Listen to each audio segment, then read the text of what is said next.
Hello guys, welcome back to another video. ఈ వీడియోలో ఏంటంటే మన కోర్స్ తీసుకున్న వాళ్ళకి డౌట్స్ నేను ఎలా క్లారిఫై చేస్తాననేది మీకు ఎక్స్ప్లెయిన్ చేస్తాను.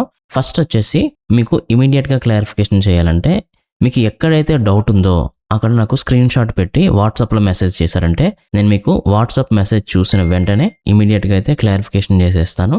ఇన్ కేస్ అది మీకు అర్థమవ్వకపోతే నేను మీకు సిస్టమ్కి కనెక్ట్ అయ్యి ఎక్స్ప్లెయిన్ చేస్తాను. సో అది ఎలా కనెక్ట్ అవుతానంటే మనకి అల్ట్రా వ్యూవర్ అనే ఒక యాప్ ఉంటుంది. ఆ యాప్ని మీరు ఇన్స్టాల్ చేయాల్సి ఉంటుంది. సో ఆ యాప్ ఇన్స్టాల్ చేసుకున్నారంటే ఆ యాప్ ద్వారా నేను మీ సిస్టమ్కి కనెక్ట్ అయ్యి మీకు క్లియర్గా ఎక్స్ప్లెయిన్ చేయడం జరుగుతుంది.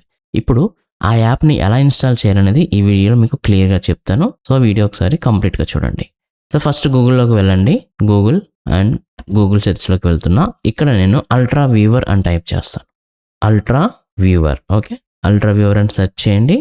ఇక్కడ మీకు ultraviewer.net అని ఉంది. సో ఇక్కడ డౌన్లోడ్స్ మీద క్లిక్ చేయండి. ఇలా మీకు ఒక సైట్ అయితే వస్తుంది అనమాట. సో ఇలా వచ్చిన తర్వాత ఇక్కడ ఇన్స్టాల్ EXE అని ఉంది. సో దీన్ని డౌన్లోడ్ చేయండి. ఓకే, మనకు అది డౌన్లోడ్ అయిపోయింది. ఇప్పుడు నేను డౌన్లోడ్ అయిపోయింది. డౌన్లోడ్స్లోకి వెళ్తున్నా. ఓకే, ఇక్కడ మనకి యాప్ అనేది వచ్చేసింది. సింపుల్గా మీరు ఏం చేస్తారంటే డబుల్ క్లిక్ చేయండి, రన్ చేయండి, రన్ అయిపోతుంది అనమాట. Okay, so next install. So ఒకసారి నెక్స్ట్ ఇవ్వాలి, ఒకసారి ఇన్స్టాల్, అంతే. జస్ట్ 2 స్టెప్స్లో మనకి ఇన్స్టాలేషన్ అనేది కంప్లీట్గా అయిపోతుంది. ఎస్, ఇప్పుడు మనకి ఇన్స్టాలేషన్ అయిపోయింది. సింపుల్గా ఫినిష్ మీద క్లిక్ చేయండి, అది ఫినిష్ అయిపోతుంది. అలాగే మనకి ఓపెన్ అయిపోతుంది. ఓకే, సో మనకి ఇన్స్టాలేషన్ అయిపోయిన తర్వాత ఇలా ఓపెన్ అవుతుంది. ఇక్కడ మీకు ఐడి ఉంటుంది, అలాగే పాస్వర్డ్ ఉంటుంది.